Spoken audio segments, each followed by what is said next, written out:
You will need, I have forgotten what is in here, like the measurements. I need a spatula. Oh, we're following me. I think that from the curry splashed on my shirt. I hate raw chicken. Welcome back, everybody. Today we're going to be making something from Persona, specifically Persona 5.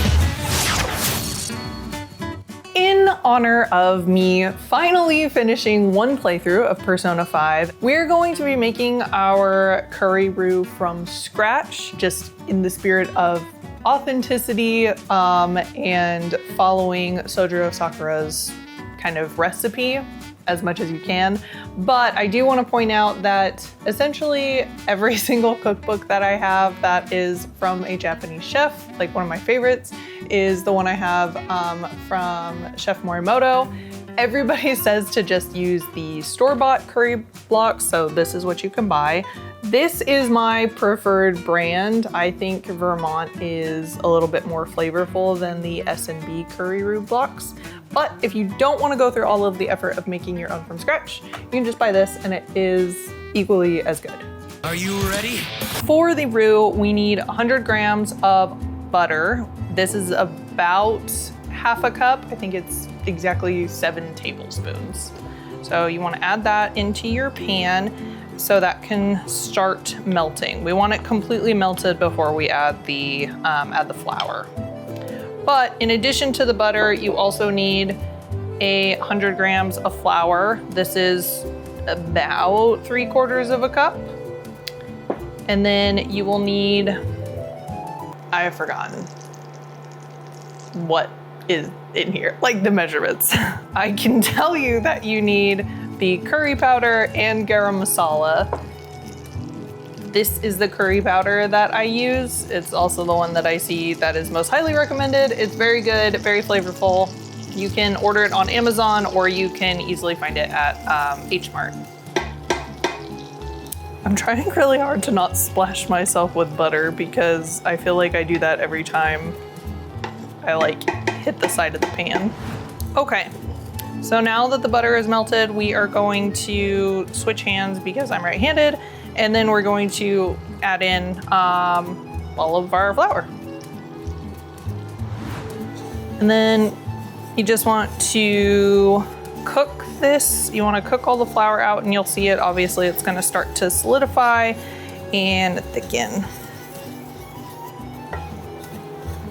And then once all the flour has had a chance to absorb the butter and starting to turn a little bit more golden in color, we're gonna go ahead and mix in our spices.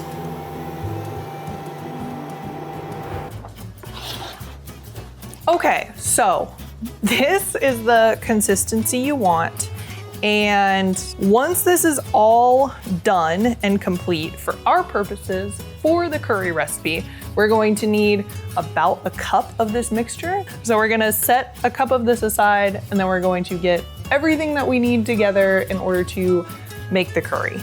Okay, so to make the curry, I wish that I knew what was actually in Sojiro's curry that they make in the game, but I was trying to think about it and I don't think they actually ever say specifically what goes in it, just that he worked with Futaba's mother to develop the recipe. So today, this is the type of curry we're making.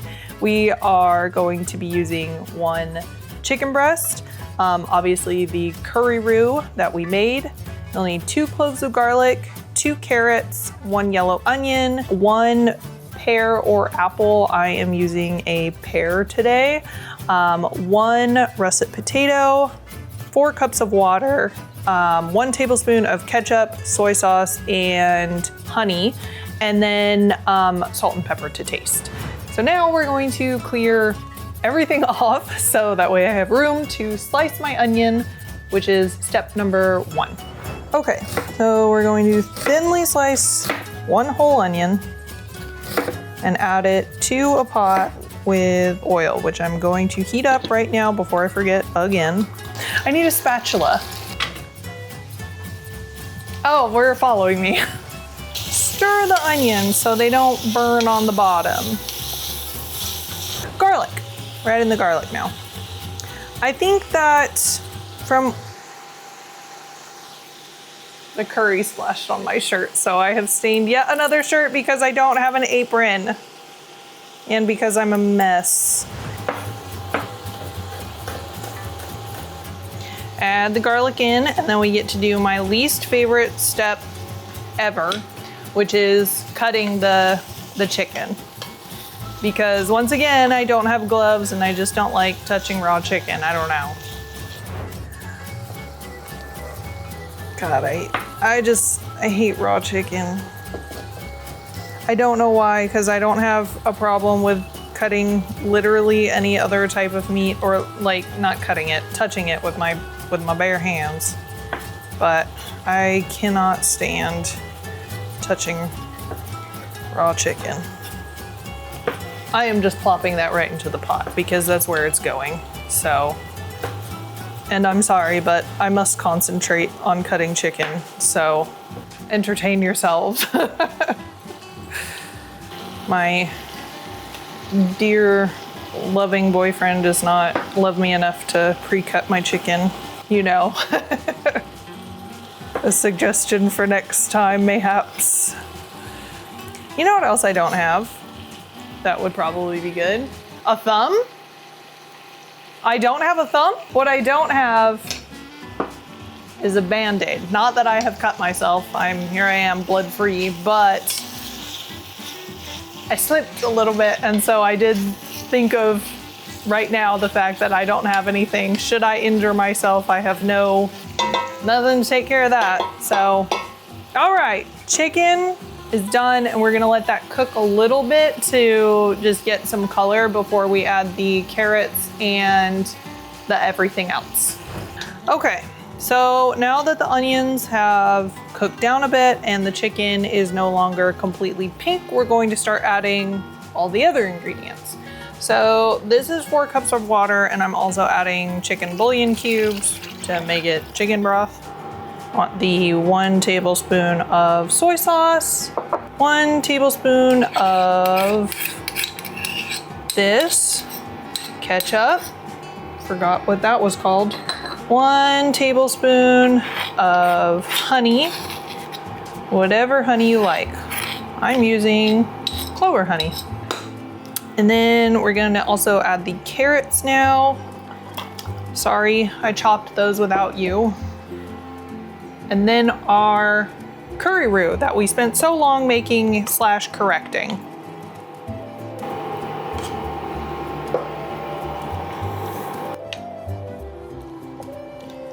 And you're just gonna stir all of that to combine it. And we wanna let this cook down and start to thicken a little bit before we adjust the seasoning of like salt and pepper. And then at that point, once it's cooked down a little bit, we're also going to add our pear, which has been peeled and sliced because we're gonna grate it in. We're not gonna put like chunks of it in there. And also, I'm not adding the potatoes yet because I wanna wait until this gets a little bit closer to being done. I am using russet potatoes, so I'm waiting because they're kind of a more delicate potato. They tend to disintegrate a little, or start disintegrating once they're cooked, like stewed in liquid. If you were using like Yukon Gold potatoes, you could add them in right now. One. I'm only gonna add 3, I think, because these are a little like stronger. Ideally, actually, what I like to use is the Better Than Bouillon, because I do think it's better than bouillon, but I don't have any. And these are pretty much always in my cupboards. Okay, now we wait. Just tasting it to see if it needs salt or anything first, but it's really hot.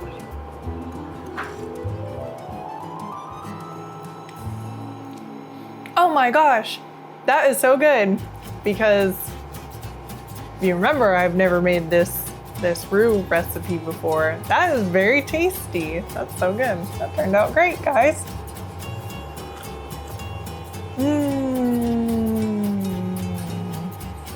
Yum. Yum. Okay, we're gonna add the potatoes in now. Also, so I get somewhere to put that. I actually don't think it needs any salt or anything at all because of the bouillon cubes, but obviously salt away if your heart desires. Or maybe not, actually, if your heart desires. Doesn't sodium affect your heart health? Isn't that a thing?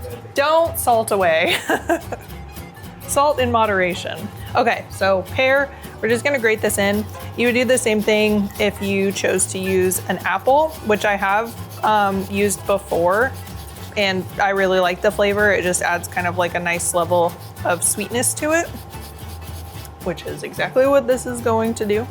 I just wanted to see like a different type of flavor, if any. And I'm not gonna get too close to my fingers because again, you remember I have no Band-Aids, so that would suck. And you wanna do about half of, I would say like a normal size apple or pear. Like if you're doing one of those cute little lunchbox size ones, you can use a whole one. I'm like very nervous doing this actually. But it's really good and I'm really excited because I really love curry a lot.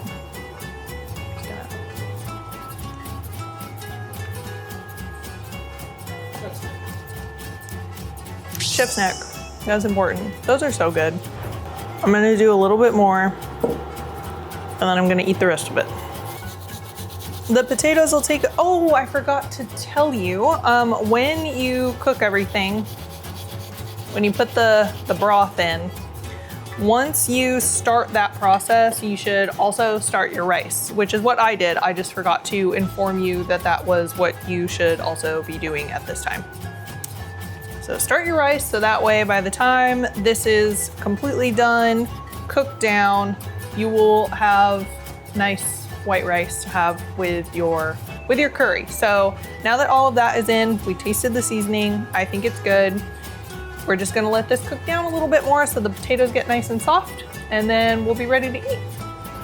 Okay, this is all finished. The potatoes are nice and tender. It has thickened up a little bit. It's probably not as thick as I would like it to be, but as usual, I'm both hungry and impatient. So we're just gonna eat it now. It's good even if it's not thick. Rice in a bowl. Wow, that entire ladle was just all chicken. Some potatoes and carrots. Now some chicken. Carrots. Ow, that pot is really hot. Don't touch it with your hand like I did just now. Sauce. Oh, I forgot. I got the pickled radishes. Okay, hang on. Pickled radishes, yay. I got these specifically for this. How exciting.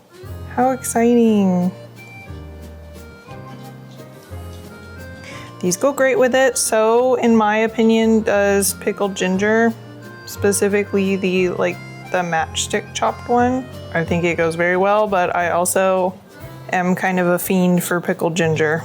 It's so good. I love it on almost everything. I just think it's really good. I don't eat it out of the fridge anymore. Persona 5 inspired curry.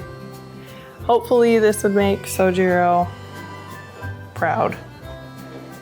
It's very hot. I'm gonna take a little bite because it's really hot. That's actually a normal size bite, that's fine. All right.